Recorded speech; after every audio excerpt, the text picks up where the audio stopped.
Hello friends. I hope आप सभी अच्छे होंगे और जी तोड़ मेहनत कर रहे होंगे। मैं कृष्ण मोहन आपका भाई बीएसएससी सीजीएल 3 में एएसओ पोस्ट पर सेलेक्ट हुआ हूं और अपने यूट्यूब चैनल एएसओ आईक्यू पर तहे दिल से आप सभी का स्वागत करता हूं। पिछले वीडियो में मैं जो एक क्वेश्चन कमेंट के माध्यम से पूछा था उसका आंसर है डॉक्टर सुकर्नो, इंडोनेशिया के प्रेसिडेंट। मैं एसएससी सीजीएल के पोस्टल असिस्टेंट में भी सेलेक्टेड हूं और वहां से मैथ भी मैं ठीक ठाक पढ़ा हूं।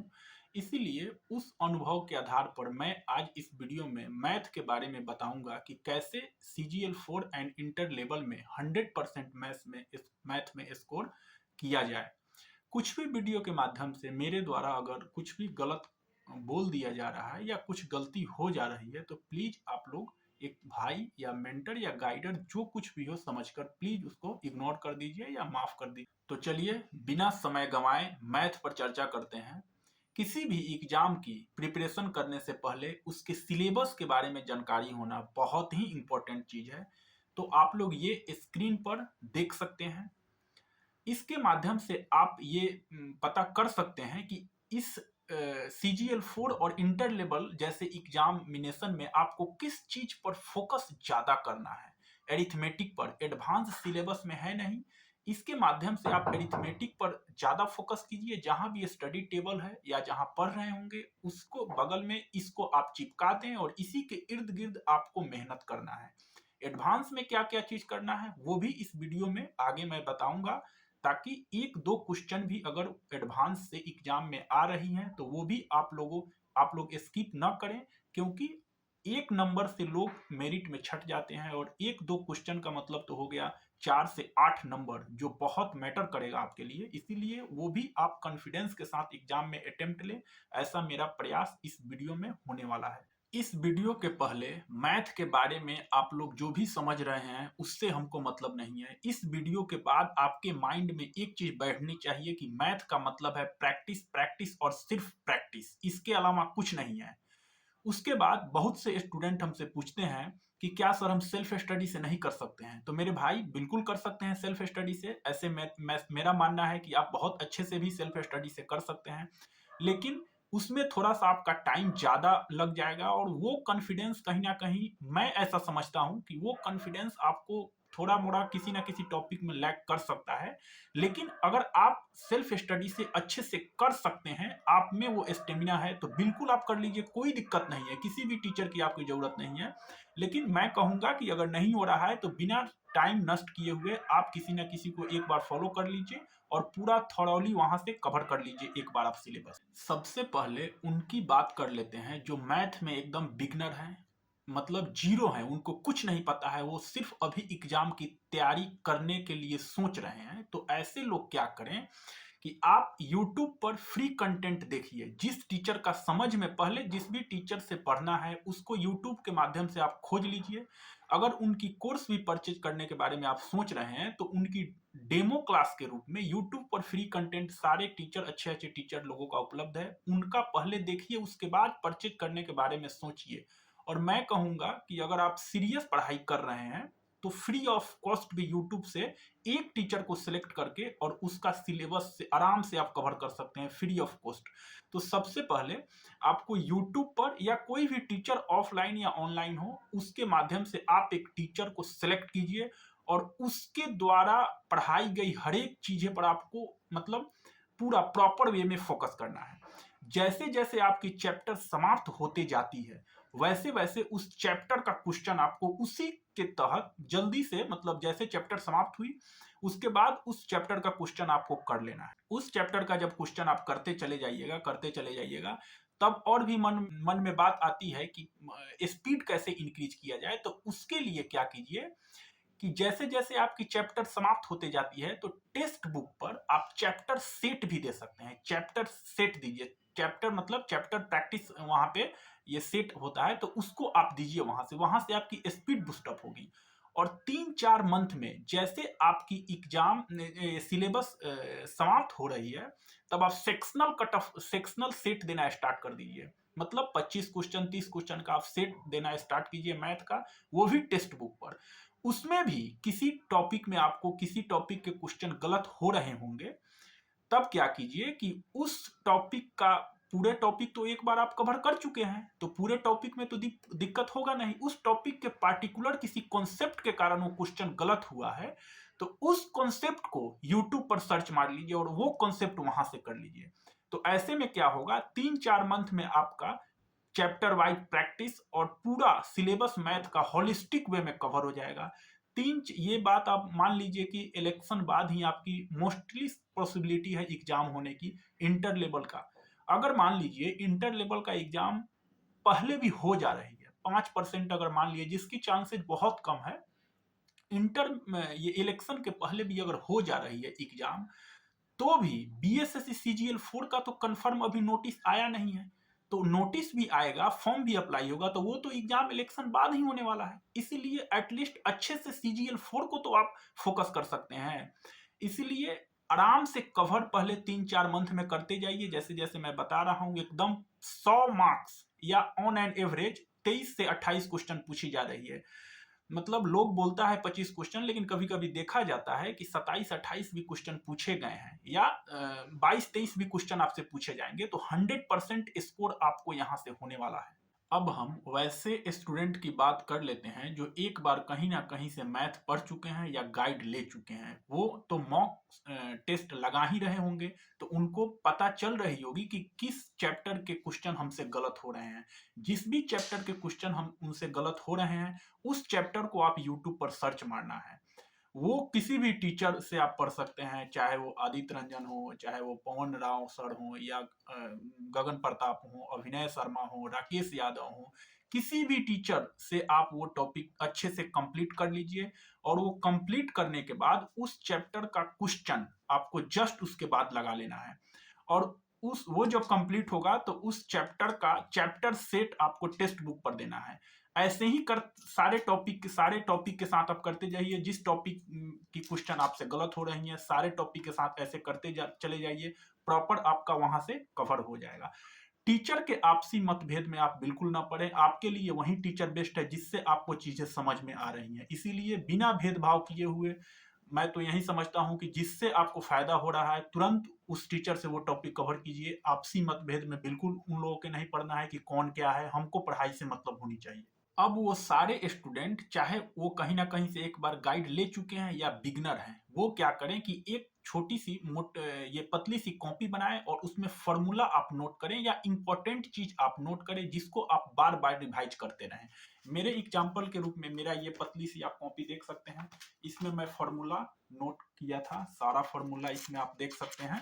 सारा फॉर्मूला इसमें नोट मैंने कर रखा था, और इसको बार बार आप रिवाइज करते रहिए। आपको बहुत फायदा होने वाली है, क्योंकि चीजें आपको कभी कभी फॉर्मूला बेस्ड भी क्वेश्चन बहुत पूछे जाते हैं, जिसको आप डायरेक्ट बिना फॉर्मूला के नहीं कर सकते हैं। वो क्वेश्चन स्किप करना पड़ेगा आपको, या आप बुक के रूप में लेना चाहते हैं तो Brahmastra formula book Aditya Ranjan sir की मार्केट में आती है। वो SSC CGL point of view से है, लेकिन आप उसको ले सकते हैं। सारे फॉर्मूला का कलेक्शन आपको एक जगह मिल जाएगा। ये जरूरी नहीं है कि मैं उनका प्रमोशन कर रहा हूं, ऐसा नहीं है। आपको अदर भी पब्लिकेशन से कहीं फॉर्मूला का कलेक्शन मिल रहा है तो आप बिल्कुल वो वहां से कर लीजिए। मैटर वो नहीं है कि किस पब्लिकेशन से करें, आपको जहां से अच्छा और बेनिफिट लग रहा है वहां से आप कर लीजिए। और ये बुक के तौर पर आप देख सकते हैं, ये है ब्रह्मास्त्र फॉर्मूला बाई आदित्य रंजन। आप ये देख सकते हैं, आप ये देख सकते हैं। और ये मैं दिखा दूं कि ये है, यहाँ आप देख लीजिए। मैं ये टिक आउट करके इसमें सारे में टिक आउट करके मैं पढ़ा हुआ हूँ। इसलिए आप भी इसको फॉलो कर सकते हैं, ये आपके लिए फ्रूटफुल होगी, ऐसा मेरा मानना है। आप एक बार देख लीजिए। अगर किसी स्टूडेंट को time, speed and distance chapter में दिक्कत आ रही है, तो आप क्या कीजिए, सिलेक्शन कैंपस एक यूट्यूब चैनल है, वहां पे परवेश सर बहुत अच्छे से वो चैप्टर बताए हैं, क्लियर किए हैं, तो वहां से आप कर सकते हैं। मैं एरिथमेटिक उन्हीं से पढ़ा हूं, हालांकि वो ऑनलाइन अभी नहीं पढ़ाते हैं, दिल्ली में ऑफलाइन पढ़ाते हैं। तो वो पार्टिकुलर चैप्टर वो यूट्यूब पर पढ़ा रखे हैं, तो वहां से आप उसको कवर कर सकते हैं। बहुत अच्छे से कवर किया गया है वो। इतना चीज करने के बाद एक चीज दिमाग में आती है कि प्रैक्टिस कहां से हम करें। तो सबसे पहले प्रैक्टिस आपको बिहार रिलेटेड जितने एग्जाम हुई हैं जिसमें मैथ पूछा गया है, उस क्वेश्चन को सबसे पहले प्रैक्टिस करना है। वो क्वेश्चन आप मार्केट में जाइए खरीदिए, किरण पब्लिकेशन का, प्लेटफॉर्म पब्लिकेशन का, स्पार्क पब्लिकेशन का, जिस भी पब्लिकेशन का हो। क्वेश्चन बैंक है तो क्वेश्चन सेम ही रहेंगे, चाहे किसी भी पब्लिकेशन का आप खरीद सकते हैं। पब्लिकेशन के झंझट में ना पड़े, किसी भी एक पब्लिकेशन का उठाइए मैथ का और वहां से प्रैक्टिस कीजिए। सबसे पहले वहां से आपको प्रैक्टिस करना है। उसके बाद आपको एक बुक मैं सजेस्ट कर रहा हूं, या कोई पब्लिकेशन का आप उठा सकते हैं, कोई दिक्कत नहीं है। एसएससी सीजीएल सेंट्रल जो होता है, उसमें 2018 के बाद से टीसीएस जितनी क्वेश्चन पूछी है, वो क्वेश्चन बैंक आप किसी भी पब्लिकेशन का ले लीजिए, पिनेकल का ले सकते हैं, किरण का ले सकते हैं, किसी भी पब्लिकेशन का उठाइए और अभी लेटेस्ट, लास्ट एग्जाम तक लेटेस्ट एडिशन उसका लीजिए। और वो बुक आपको चाट जाना है। अरिथमेटिक उसमें जितना क्वेश्चन दिया है पूरा क्वेश्चन आप बना जाइए, क्योंकि उसमें एमटीएस, सीएचएसएल, सीजीएल सारे का क्वेश्चन का कलेक्शन है। सिर्फ वो बुक आपको एक एक्स्ट्रा खरीदना है, इसके अलावा कोई बुक के चक्कर में आपको नहीं पड़ना है। जब भी कहीं से आप मैथ एक बार कवर कर रहे हैं जिसके भी गाइडेंस के अंदर, तो कोशिश कीजिए कि पूरी मैथ, एरिथमेटिक और एडवांस एक बार कवर कर लें। किसी एक पार्टिकुलर एग्जाम का तैयारी नहीं होता है, फिर दूसरी, आज तो मान लीजिए सीजीएल 4 और इंटर लेवल में एरिथमेटिक ही सिलेबस में दिया है, आप पढ़ लीजिएगा। मान लीजिए फिर दूसरी एग्जाम की फॉर्म आएगी, उसमें एडवांस दिया रहेगा, तो फिर आप एडवांस के लिए फिर परेशान हो जाइएगा कि फिर एडवांस किससे पढ़ें। इसीलिए मेरा ये सजेशन है कि कहीं से भी आप फुल मैथ कवर कर लीजिए। उसके बाद आपको जिस भी एग्जाम का देना रहे, आराम से आप बेफिक्र होकर दे सकते हैं। कोई एडवांस और एरिथमेटिक आपके पास टेंशन नहीं रहेगा। लेकिन मेरा बताना फर्ज है कि जो बीएसएससी सीजीएल 4 और इंटर लेवल में है, सिर्फ एरिथमेटिक पढ़ना चाहते हैं, एडवांस में उनकी मन नहीं लगती है, तो एडवांस में क्या करें कि कुछ कुछ टॉपिक जैसे ट्रीगो है, अलजेब्रा है। ट्रीगो में सारे ट्रिगोनोमेट्रिक फंक्शन है, उनका 0 पर वैल्यू, 30 पर वैल्यू, 45 पर वैल्यू, 60 पर वैल्यू, 90 पर वैल्यू क्या होता है, ये सब चीज कर लीजिए। और बेसिक चीज 10-20 क्वेश्चन प्रैक्टिस कर लीजिए। अलजेब्रा में ए क्यू माइनस बी क्यू क्या होता है, ए प्लस बी प्लस सी का होल स्क्वायर क्या होता है, ऐसी ऐसी फॉर्मूला अलजेब्रा में आप देख लीजिए। क्षेत्रमिति मेंसुरेशन जिसको बोलते हैं, उसमें सर्कल और ब्रीथ से रिलेटेड जितने फॉर्मूला है, बेसिक चीज उसको कवर कर लीजिए। डीआई में आजकल नया नया पैटर्न बन गया है क्वेश्चन पूछने का, तो इक्का दुक्का चांसेज हो सकते हैं वहां से पूछा जाए।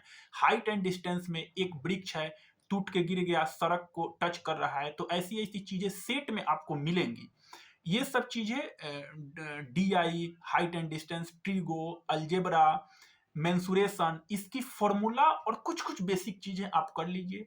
इसके अलावा जो भी इस टॉपिक से रिलेटेड क्वेश्चन होंगे, वो सेट के थ्रू आपके आपके पास ऑलरेडी पहुंच जाएंगे। अगर ईमानदारी से आप सेट 100 सेट, 75 सेट एग्जाम के पहले आप लगा के जा रहे हैं, तो सेट के थ्रू इस चैप्टर, एडवांस के चैप्टर के अच्छे अच्छे क्वेश्चन आपके समक्ष आ ही जाएंगे। इसके लिए आपको टेंशन नहीं लेना है।